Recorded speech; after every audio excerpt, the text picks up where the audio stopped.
Hello everyone, I'm your biology mentor and myself Lalit Sharma और आज हम पढ़ने जा रहे हैं about the cell cycle and cell division जो कि टॉपिक है क्लास 11th का। ठीक है, so this is our channel learn biology with Lalit.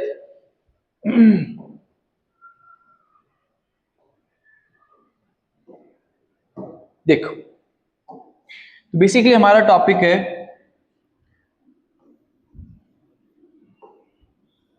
Cell cycle and cell division.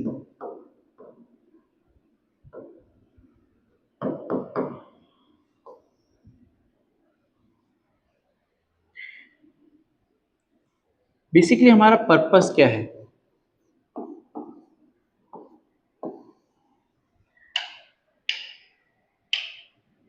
So why we read the cell cycle and cell division. Basically होता ऐसा है कि यदि कोई भी ऑर्गेनिज्म है तो वो ऑर्गेनिज्म बनता कैसे है, तो we have to know about it. So basically उसके पीछे कंसेप्ट होता है कि कोई भी जो सेल होता है, as we know about it कि cell then tissue then organ system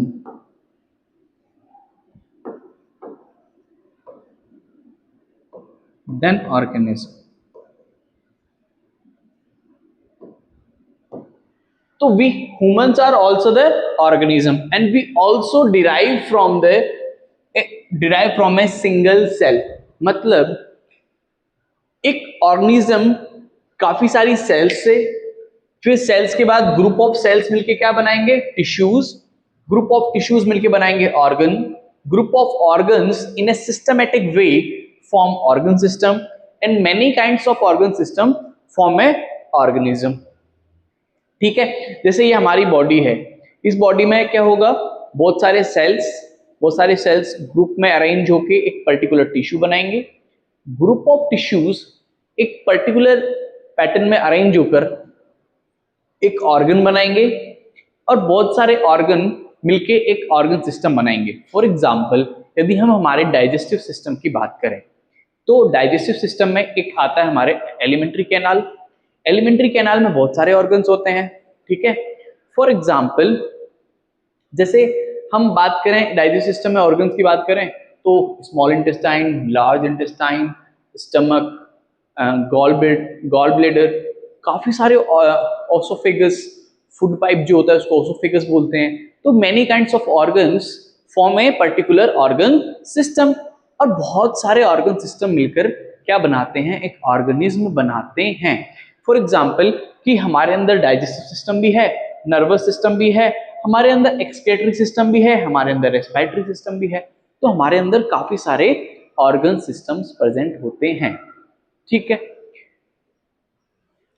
तो बेसिकली हमें ये जानना है कि एक सेल से टिश्यूज बने, टिश्यू से ऑर्गन, ऑर्गन से organ system, this is organism. तो हमारी जो लाइफ है basically it is the cell is the basic unit of structure and function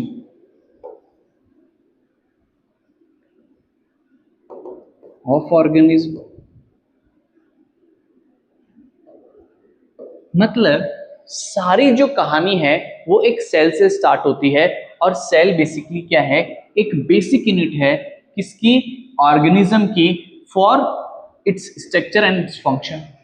हमारी एक ऑर्गेनिज्म की, हर एक ऑर्गेनिज्म की एक पर्टिकुलर स्ट्रक्चर है और उसके अंदर बहुत सारे फंक्शंस प्ले होते हैं। तो उन फंक्शंस और स्ट्रक्चर की सबसे बेसिक, सबसे छोटी कोई यूनिट है तो वो है cell. Life, our life is started from a single cell. तो देखो, अब सेल है तो क्या सिंगल सेल क्या सिंगल सेल एक पूरा ऑर्गेनिज्म बना सकता है? हाँ, क्या एक सिंगल सेल क्या पूरा ऑर्गेनिज्म बना सकता है?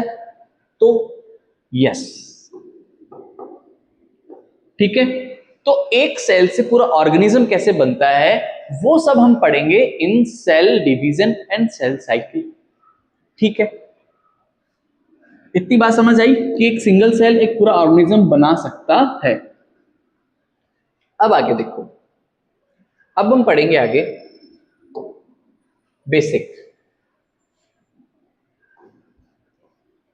बेसिक के बारे में जानेंगे। तो बेसिक हमारा बेसिकली क्या है कि अब पूरा ऑर्गेनिज्म जो है वो एक सिंगल सेल से मिलके बना है, और वो सिंगल सेल क्या है? वो सिंगल सेल है, वो सिंगल सेल का नाम है, सिंगल सेल का नाम क्या है? उस सिंगल सेल का नाम है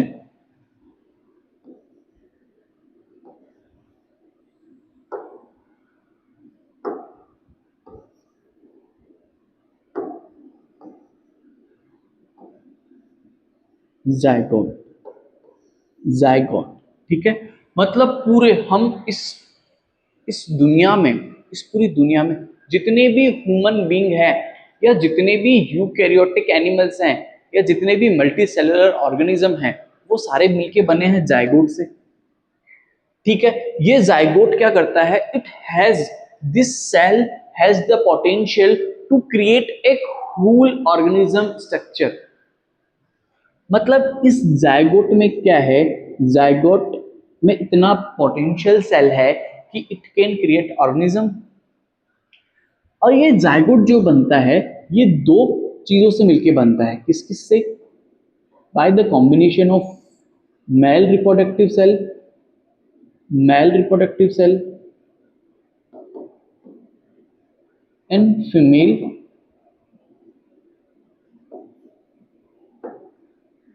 रिप्रोडक्टिव सेल, ठीक है। मतलब फॉर एग्जाम्पल कोई भी एक नया ऑर्गेनिज्म या नया बेबी है, ठीक है, छोटा सा बेबी है, वो जब बनता है वो बनता कैसे है? How it form? तो बेसिकली कुछ हार्मोन्स, सॉरी, कुछ क्रोमोसोम्स जो है, कुछ half number of chromosomes from transfer into the zygote by his father, and half number of chromosomes are transferred by his mother, and it forms the whole set.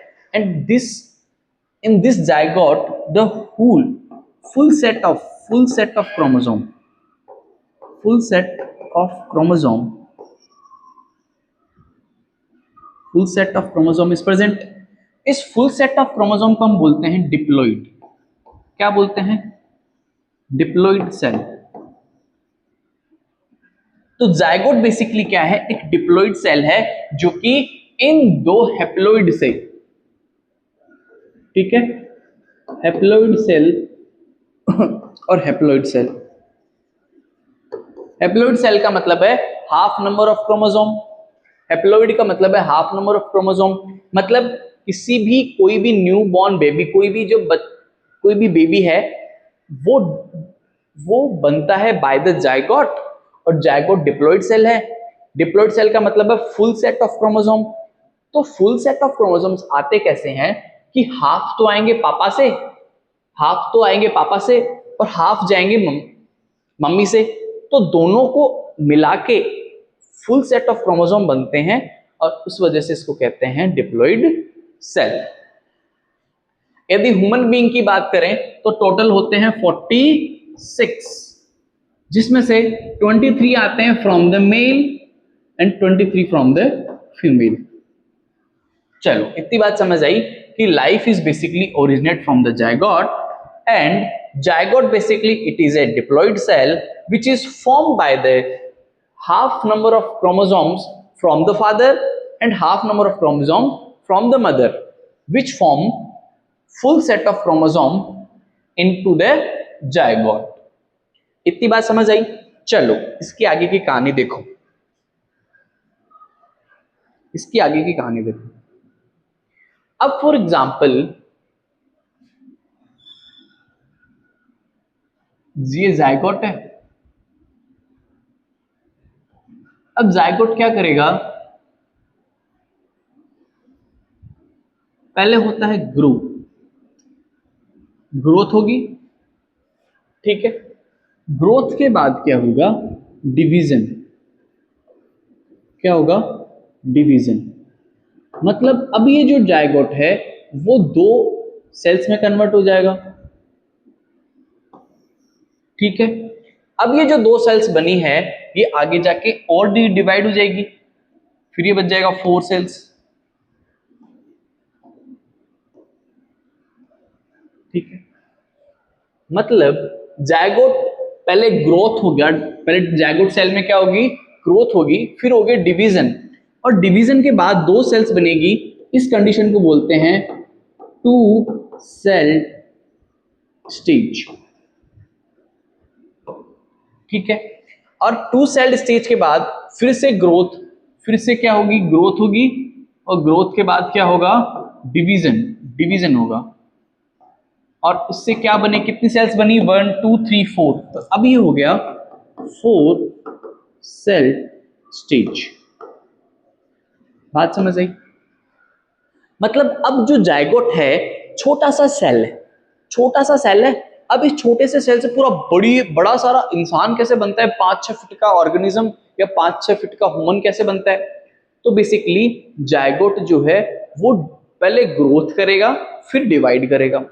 पहले zygote छोटा सा cell था, थोड़ा सा grow हुआ, grow होने के बाद डिवाइड हुआ, दो सेल बन गए, फिर 2 से 4, 4 से 6, 6 से और डिवाइड होंगे, तो 6 से कितने हो गए, 12। तो ऐसे करके सेल्स डिवाइड होकर पूरा पूरा ऑर्गेनिज्म बनाते हैं, ठीक है। बात समझ आई। तो पहले 2 सेल स्टेज, फिर 4, फिर 16। मैं बता देता हूं, पहले आएगी 4 सेल 2 सेल स्टेज, फिर आएगी 4, फिर 16, फिर 32। इसके बाद आगे ये प्रोसेस चलता रहता है, ठीक है। तो हमारी बॉडी में बेसिकली मिलियंस या बिलियंस ऑफ सेल्स हैं। तो बेसिकली सारे सेल जो बने हैं वो जायगोट से बने हैं by the process of 2 cell 4 cell 16 32। उसके बाद पूरा ऑर्गेनिज्म बनता है, और इस पूरे को क्या बोलते हैं, क्लीवेज बोलते हैं, क्लीवेज, ठीक है। तो क्लीवेज बोलते हैं, और ये हम आगे फर्दर क्लासेस में इसके बारे में पढ़ेंगे। तो बेसिकली हमारा बेसिक क्या है, हमारा बेसिक सिर्फ इतना सा है कि जायगोट जो है वो पहले ग्रोथ करता है फिर डिवाइड करता है। तो इसमें हम इस लेक्चर में यही जानेंगे कि कैसे कोई भी सेल जो है वो कैसे डिवाइड करता है और कैसे वो एक सेल साइकिल को बनाता है, ठीक है।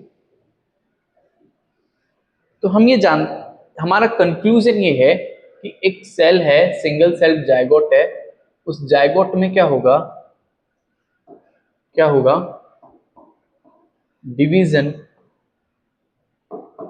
अकर। अब आगे देखो, डिवीजन होगा। So what we conclude,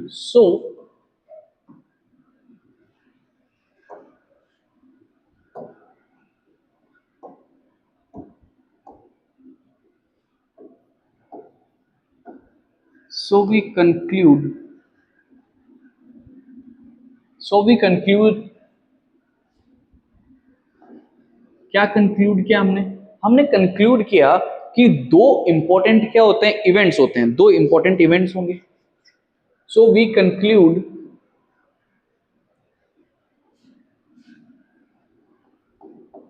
there are two types of events. दो टाइप के इवेंट होंगे, कौन कौन से होंगे, ठीक है। अबाउट टू इंपॉर्टेंट इवेंट के बारे में पढ़ेंगे, और ये दो टाइप के जो इवेंट होते हैं उनमें पहला क्या इवेंट होता है, पहला इवेंट क्या होता है, सेल डिवीजन और सेल ग्रोथ। बात समझ आई।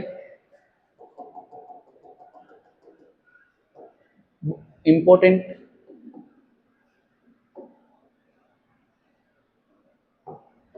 Important two type of events, ठीक है। उसमें पहला क्या होगा, पहला होगा सेल डिवीजन या सेल ग्रोथ और सेल डिवीजन।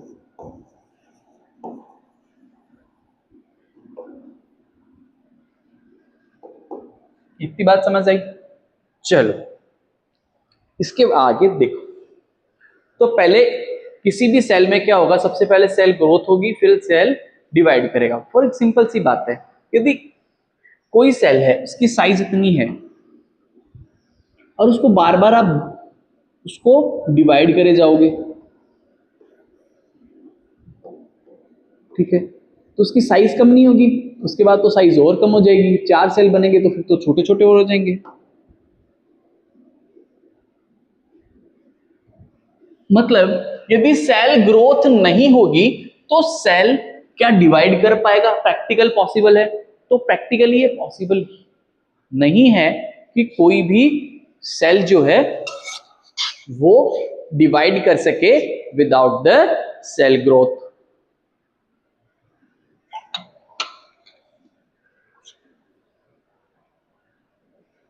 तो हम एक लाइन लिख सकते हैं कि सेल ग्रोथ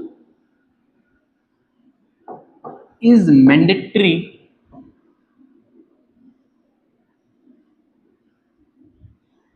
or important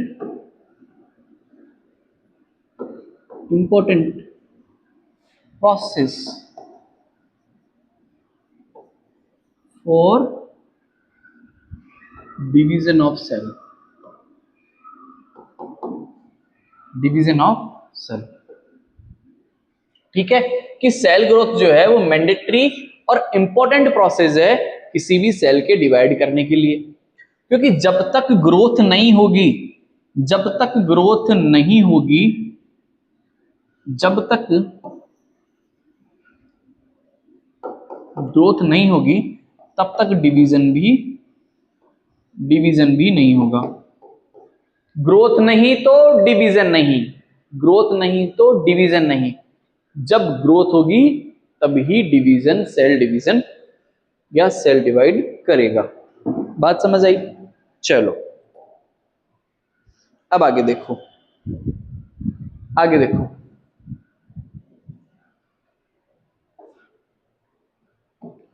देखो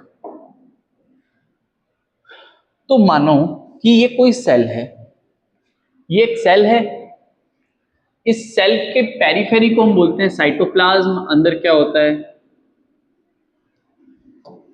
सेल की पेरिफेरी जो होती है उसको बोलते हैं सेल मेम्ब्रेन, ठीक है। यदि एनिमल सेल है तो सेल मेम्ब्रेन, यदि प्लांट सेल है तो सेल वॉल। अंदर क्या है, साइटोप्लाज्म है, अंदर क्या है, साइटोप्लाज्म है, और ये बीच में क्या है, न्यूक्लियस है। गौर से देखोगे तो इस इमेज में ऐसी कुछ स्ट्रक्चर्स दिखाई दे रही है,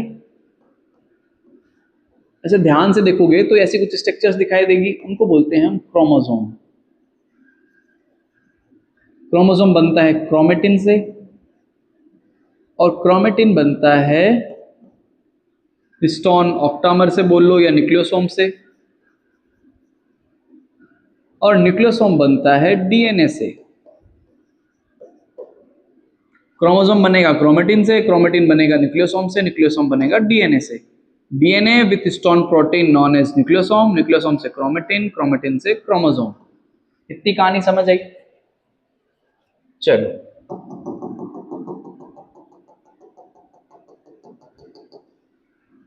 इतनी कहानी समझ आई। अब देखो,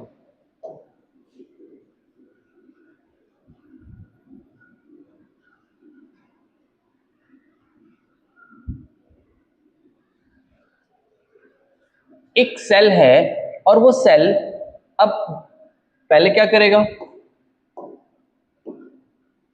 पहले सेल में होगी ग्रोथ, ग्रोथ होगी। तो ग्रोथ में बेसिकली क्या क्या होगा, ग्रोथ में सबसे पहले क्या होगा, तो ग्रोथ में सबसे पहले क्या होगा, डीएनए रेप्लिकेशन होगा, या क्या होगा, साइटोप्लाज्मिक कंटेंट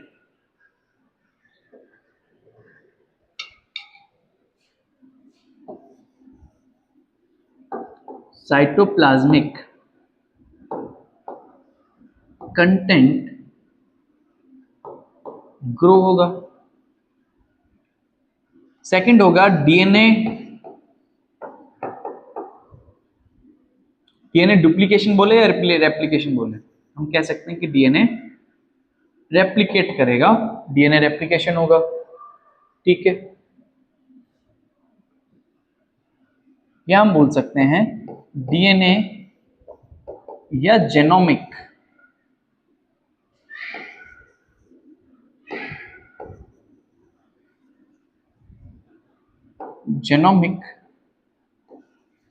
कंटेंट।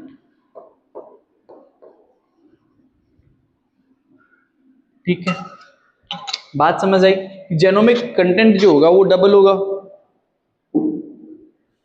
देखो, तो बेसिकली एक सेल जब ग्रो करता है तो उसमें 3 टाइप के प्रोसेस होते हैं। एक सेल जब ग्रो करता है तो उसमें 3 टाइप के प्रोसेस होते हैं। एक होता है साइटोप्लाज्मिक कंटेंट ग्रो करेगा, मतलब उसका जो साइटोप्लाज्म है वो ग्रो करेगा, उसमें जितने भी सेल ऑर्गेनेल्स प्रेजेंट है या फिर जो फ्लूइड प्रेजेंट है वो ग्रो करेगा वो उसमें। ठीक है, फॉर एग्जांपल हम कह सकते हैं कि ये जो उसकी सेल साइज है वो डबल हो जाएगी।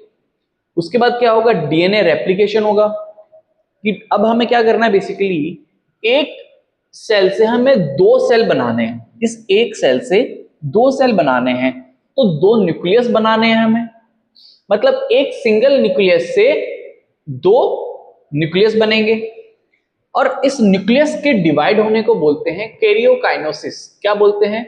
कैरियोकाइनेसिस। मतलब ये न्यूक्लियस 2 में डिवाइड करेगा और ये न्यूक्लियस जब डिवाइड करेगा तो उसके लिए उसके डीएनए को भी डबल होना पड़ेगा, रेप्लिकेट होना पड़ेगा। भाई आपके पास जैसे मान लो कि 2 चीज है तो 2 चीज को 2 में डिवाइड करना इजी है, बट आप सिंगल चीज को कैसे डिवाइड करोगे? नहीं है ना पॉसिबल, तो वो हाफ हाफ हो जाएगा। ठीक है, तो हमें क्या करना है कि दोनों को, उस दोनों डीएनए को, मतलब डीएनए को हम डबल कर देंगे तो एक इसमें चला जाएगा, आधा आधा इसमें। ठीक है, तो हमारा न्यूक्लियस डिवाइड होगा। फिर वो डीएनए जीनोमिक कंटेंट डबल, मतलब जीनोम। बेसिकली जीनोम का मतलब क्या होता है?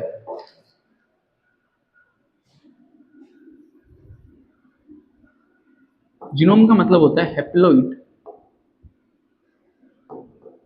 Set of chromosome.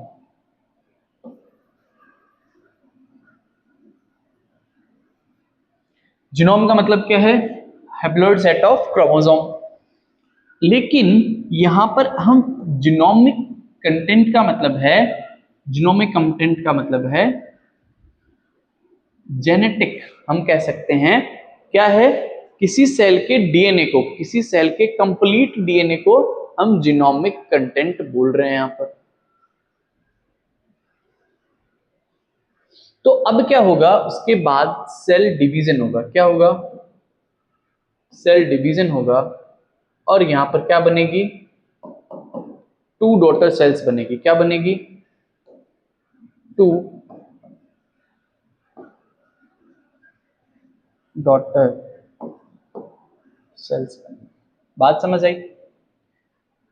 कि सेल में पहले ग्रोथ हुई, ग्रोथ में 3 टाइप के इवेंट्स हुए, साइटोप्लाज्मिक कंटेंट हुआ, डीएनए रेप्लिकेशन हुआ और जो डीएनए कंटेंट था वो भी डबल हुआ। डबल होने के बाद क्या होगा? कैरियोकाइनेसिस होगा। इसी के अंदर मतलब न्यूक्लियस जो है वो 2 में डिवाइड हो जाएगा। 2 में डिवाइड होने के बाद सेल डिवीजन होगा और 2 डॉटर सेल्स नई बन जाएगी। इन 2 डॉटर सेल्स के बनने के बाद, सुनो मेरी बात, ये जो 2 डॉटर सेल्स बनी है उसके बाद वापिस क्या होगा? वापिस क्या होगी? ग्रोथ होगी। क्या होगी? ग्रोथ होगी। ठीक है, और यही सेल वापिस 2 नए सेल्स में कन्वर्ट हो जाएगा। इस वाले सेल में भी वापिस क्या होगी? ग्रोथ होगी और ग्रोथ के बाद ये सेल भी 2 नए सेल्स में डिवाइड हो जाएगा। तो ये जो प्रोसेस चलता रहता है इसी को बोलते हैं सेल साइकिल। कि growth division growth division growth division. बात समझ आई? तो हम अब क्या करते हैं, डेफिनेशन लिखते हैं। क्या करते हैं? डेफिनेशन लिखते हैं। किसकी? सेल डिवीजन की डेफिनेशन लिखते हैं। ठीक है, सेल डिवीजन की डेफिनेशन लिखो।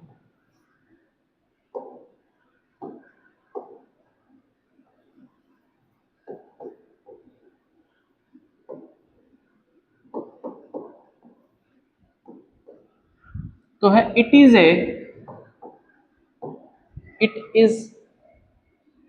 ए sequence of events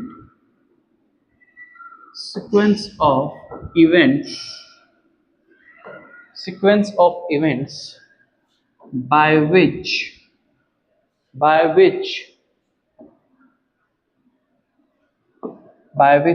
cell duplicate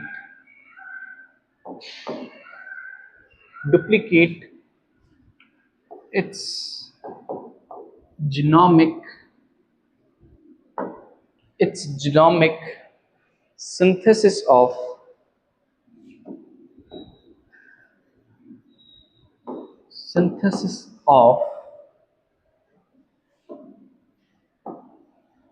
other constituent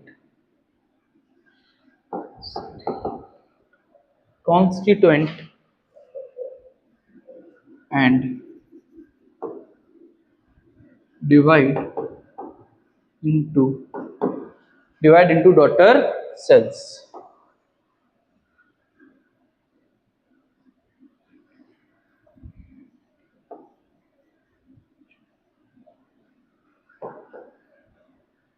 daughter cells. बात समझ आई?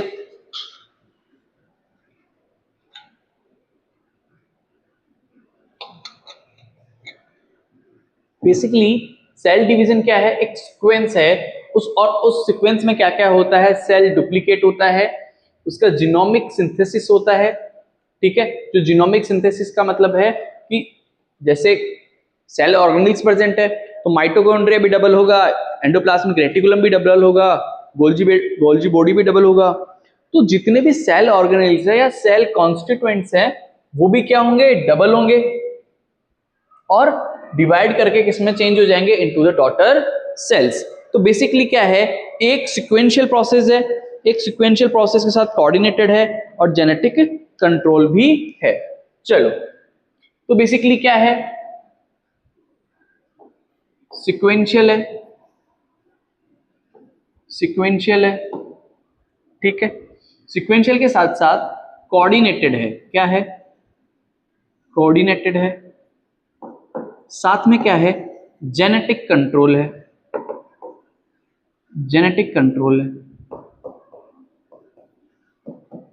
मतलब एक सीक्वेंस में पहले क्या हो रही है? ग्रोथ, ठीक है, फिर क्या हो रही है? डिवीजन, ठीक है। ग्रोथ में क्या क्या है? ग्रोथ में भी दो चीज है। क्या है? पहला है सेल कॉन्स्टिट्यूएंट्स जो है वो डबल हो रहे हैं, ठीक है। सेल कॉन्स्टिट्यूएंट्स क्या हो रहे हैं? डबल हो रहे हैं। कॉन्स्टिट्यूएंट डबल, डीएनए रेप्लिकेशन हो रहा है, ठीक है। और क्या हो रही है? प्रिपरेशन फॉर डिवीजन, ठीक है। तो सिक्वेंशियल प्रोसेस है। सिक्वेंशियल का मतलब पहले ग्रोथ होगी फिर डिवीजन होगा। ग्रोथ में भी पहले कॉन्स्टिट्यूएंट्स डबल होंगे, फिर डीएनए रेप्लिकेशन होगा और प्रिपरेशन हो रही है फॉर डिवीजन, और उसके बाद डिवीजन होगा, फिर ग्रोथ होगी। Growth division, growth division, growth division, ऐसे करके एक सिक्वेंशियल प्रोसेस है। और कोऑर्डिनेटेड में है। कोऑर्डिनेटेड का मतलब है कि एक के बाद दूसरा होगा। ऐसा नहीं है कि पहले डिवीजन हो जाएगा फिर ग्रोथ फिर ऐसे चलेगा, नहीं। एक कोऑर्डिनेटेड प्रोसेस है। कोऑर्डिनेटेड प्रोसेस का मतलब है ये सीक्वेंस फिक्स है, चेंजेस फिक्स है। बात समझ आई कि क्या क्या है? कोऑर्डिनेटेड का मतलब है कि सीक्वेंस फिक्स है,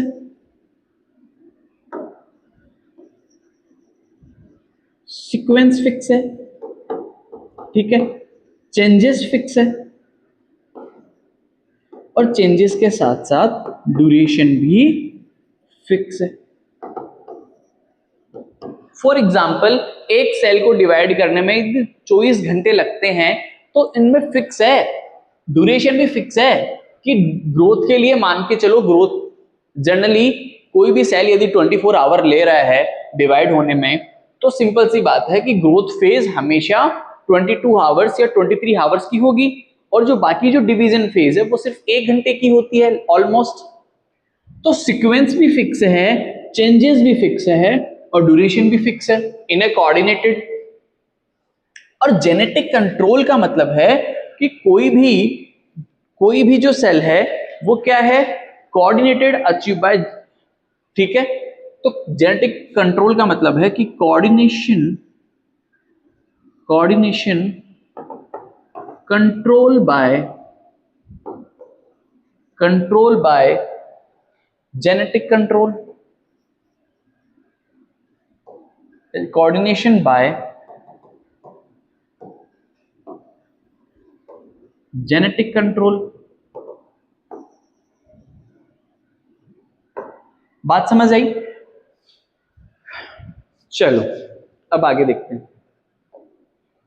अब आगे देखो, तो अब हम आगे क्या देखेंगे इसमें कि हमने सेल डिवीजन की हमने डेफिनेशन पढ़ ली। अब हम पढ़ेंगे कि बेसिकली ये डेफिनेशन हो गई ऊपर कि cell division it is a sequence of events by which cell duplicate its genomic synthesis, ये डेफिनेशन हो गई। उसके बाद हमने ये समझ लिया। अब आगे देखो, एक क्वेश्चन है, एक क्वेश्चन हम करते हैं। क्वेश्चन है सेल साइकिल अकर इन ए क्या है, नो स्टॉप, बी क्या है, बी है एल्ब्यूको,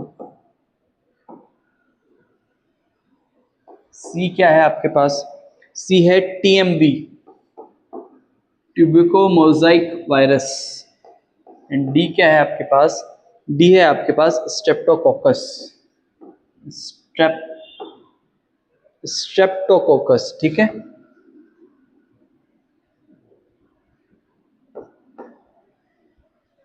तो ये लास्ट ईयर आया हुआ है किसमें, नीट एग्जामिनेशन में आया हुआ क्वेश्चन है कि सेल साइकिल जो है वो किस किस में होती है। तो सेल साइकिल क्या नॉनस्टॉप में होती है? तो इसके लिए कंसेप्ट क्या है, कंसेप्ट ये जानो, इसका कंसेप्ट ये है,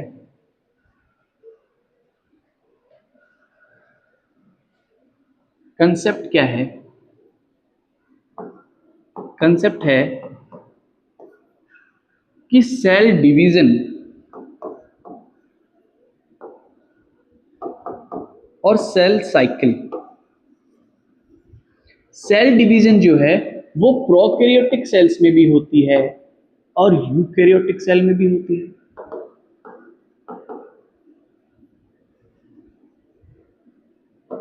मतलब प्रोकैरियोटिक सेल में भी होगी और यूकैरियोटिक सेल में भी सेल डिवीजन होगी। लेकिन सेल साइकिल सिर्फ और सिर्फ किस में होती है, सिर्फ और सिर्फ कोऑर्डिनेशन जो चेंजेस हैं। सेल साइकिल बेसिकली क्या है, कोऑर्डिनेटेड चेंजेस हैं। सेल साइकिल क्या है, कोऑर्डिनेटेड चेंजेस हैं, और ये कोऑर्डिनेटेड चेंजेस सिर्फ और सिर्फ यूकैरियोटिक सेल में होते हैं। किस में होते हैं, सिर्फ और सिर्फ यूकैरियोटिक, किस में होते हैं, यूकैरियोटिक सेल्स में होते हैं।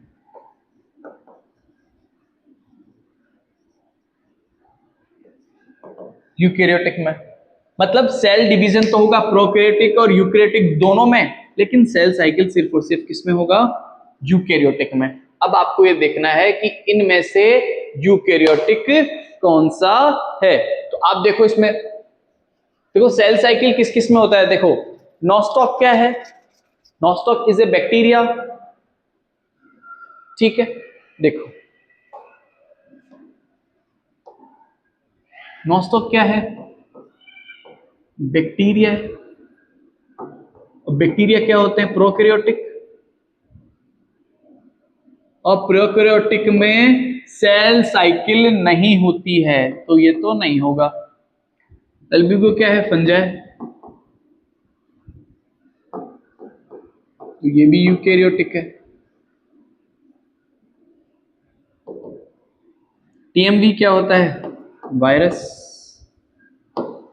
ठीक है, तो ये भी नहीं होगा।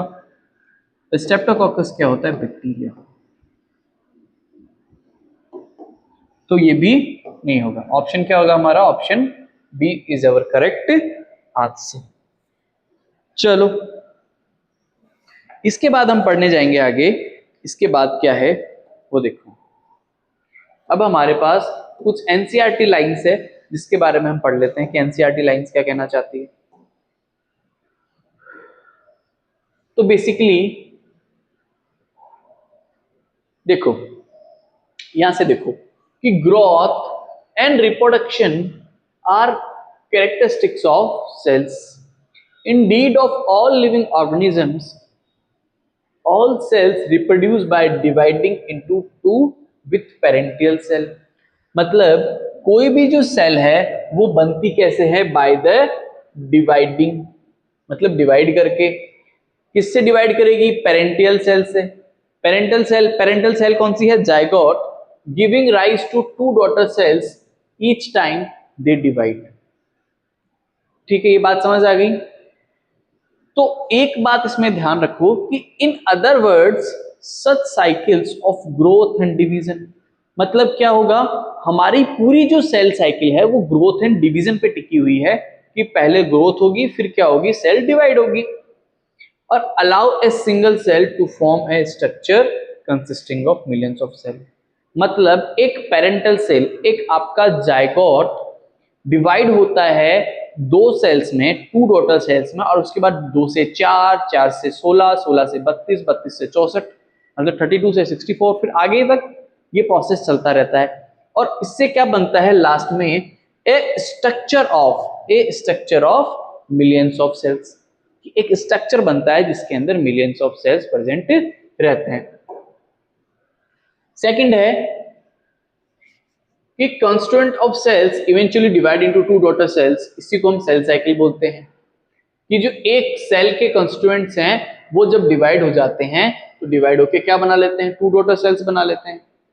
और उसके बाद although cell growth in terms of cytoplasmic increase. Cell growth का मतलब क्या है? कि साइटोप्लाज्म इंक्रीज होता है और it is A continuous process. DNA synthesis occurs only during one specific stage in cell cycle। मतलब सेल ग्रोथ तो हमेशा होती रहेगी, लेकिन सेल जो रेप्लिकेट करता है या डीएनए सिंथेसिस होता है या डीएनए रेप्लिकेशन जो होता है वो सिर्फ एक बार होता है किसी भी साइकिल में। The replicated chromosomes DNA are then distributed to daughter nuclei by complex series of events during cell division। These events are themselves undergo genetic control। ये हम पढ़ चुके हैं कि कोई भी जो डिवीजन होता है वो किसमें होता है? By the genetic control. ठीक है, इतनी बात आ गई समझ में। अब लास्ट हमारा बच्चा है फेजेस ऑफ सेल साइकिल। देखो, फेजेस ऑफ सेल साइकिल में हमने पढ़ा था दो फेज होती है। एक तो होता है सेल डिवीजन, एक हमने पढ़ा था कि सेल ग्रोथ, और एक हमने पढ़ा था सेल डिवीजन। ये दो इंपॉर्टेंट इवेंट है किसी भी सेल को डिवाइड होने में, ये दो इंपॉर्टेंट इवेंट है। सेल ग्रोथ जो होगी उस फेज को हम बोलते हैं इंटरफेज, और ये जो कहलाता है ये कहलाता है डिवीजन फेज, और इसी को हम बोलते हैं एम फेज।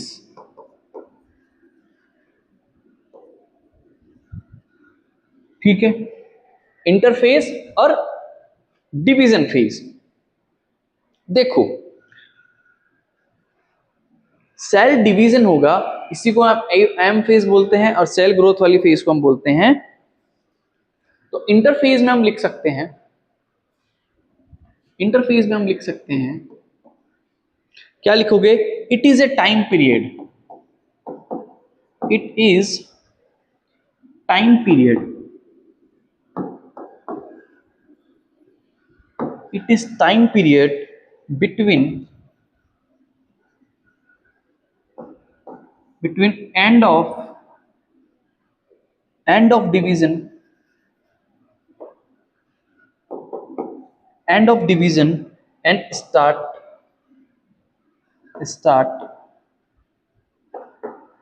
new division.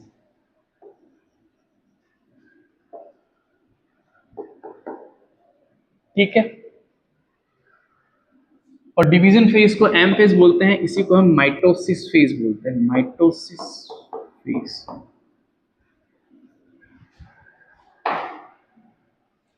तो basically phases of cell cycle दो टाइप की होती है, first is interphase and second is M phase.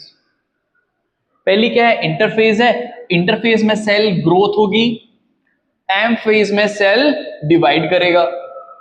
तो इंटरफेज की डेफिनेशन क्या है कि it is a time period between end of cell division and start of new cell division. मतलब एक सेल जो बन चुकी है उसके सेल डिवाइड होने के बाद और नई सेल डिवीजन स्टार्ट होने के बीच के टाइम को बोलते हैं इंटरफेज, और ये होता है हमारा डिवीजन फेज। देखो जैसे हमने हमारे पास एक डायग्राम है ये, जैसे अब देखो इसमें हमारे पास तीन चीज है, जीवन, जीवन के बाद है एस, और एस के बाद है G2। तो ये जो है ये तीनों बेसिकली क्या है? सेल ग्रोथ, या हम कह सकते हैं इंटरफेज है। सेल ग्रोथ फेज मान लो, या हम इसको इंटरफेज भी बोल सकते हैं, क्योंकि इस तीनों में G1, S और G2 में क्या होगा? क्या होगा? ग्रोथ होगी। G से मानो, G से G growth, G1 growth, G1, G2 growth, G2 growth. S का मतलब क्या है? बेसिकली ये तीनों ही जो है, ये तीनों फेज क्या है? इंटरफेज है। G1, S और G2 ये तीनों ही इंटरफेज है, और इंटरफेज होने के साथ साथ ये एस फेज जो है इसको बोलते हैं सिंथेसिस फेज, क्योंकि इस एस फेज में क्या होता है? डीएनए रेप्लिकेशन होता है। इस फेज में क्या होता है? डीएनए रेप्लिकेशन होता है, और इस तीनों फेज ही में को हम बोलते हैं इंटरफेज।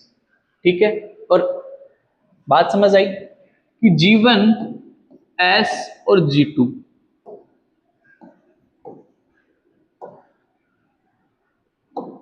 ये तीनों ही क्या है? ये तीनों ही क्या है? ये है इंटरफेज। ठीक है, जिसमें क्या होता है? जिसमें इंटरफेज में बेसिकली क्या क्या होता है? इंटरफेज में ग्रोथ, हम कह सकते हैं डीएनए रेप्लिकेशन, या हम कह सकते हैं कि प्रिपरेशन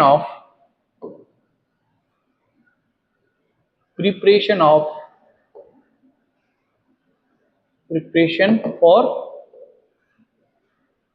सेल डिवीजन।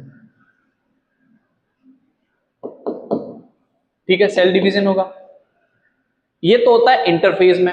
इंटरफेज के बाद क्या आती है, या इन तीनों के बाद क्या आती है? इन तीनों के बाद जो फेज आती है वो होती है एम फेज। इस एम फेज को हम बोलते हैं माइटोसिस फेज, और माइटोसिस फेज हमारा क्या होता है? डिवीजन फेज होता है। ठीक है, बात समझ आई?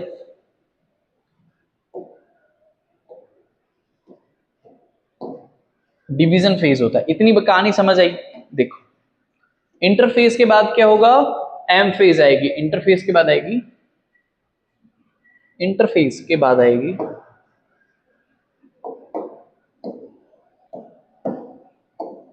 देखो पहले जीवन हुआ, जीवन पहले जीवन फेज, उसके बाद एस फेज, एस फेज के बाद G2 फेज, G2 फेज के बाद आएगी हमारी एम फेज। टन टना टन टन टना टन टना। ये तीनों तो क्या है, ये तीनों तो हमारे पास हो गया क्या, इंटरफेस। और हमारी एम फेज है, ये हमारी है डिवीजन फेज। इसमें जो है सेल डिवाइड करेगा। और नेक्स्ट क्लास में हम पढ़ेंगे कि ये जो एम फेज है ये भी कितने टाइप की होती है। देखो ये लिख लिया क्या, चलो आगे देखो कि हमारे पास जो एम फेज है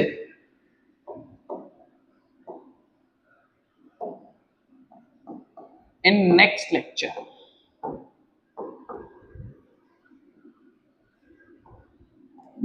में हम पढ़ेंगे कि हमारे पास जो एम फेज है ये होती है पीमेट। पी मतलब प्रोफेज, मेटाफेज, एनाफेज, टेलोफेज। ठीक है, तो हम नेक्स्ट लेक्चर में पढ़ेंगे अबाउट द एम फेज के बारे में पढ़ेंगे, हम अबाउट द इंटरफेज के बारे में पढ़ेंगे। तब तक के लिए क्या करेंगे,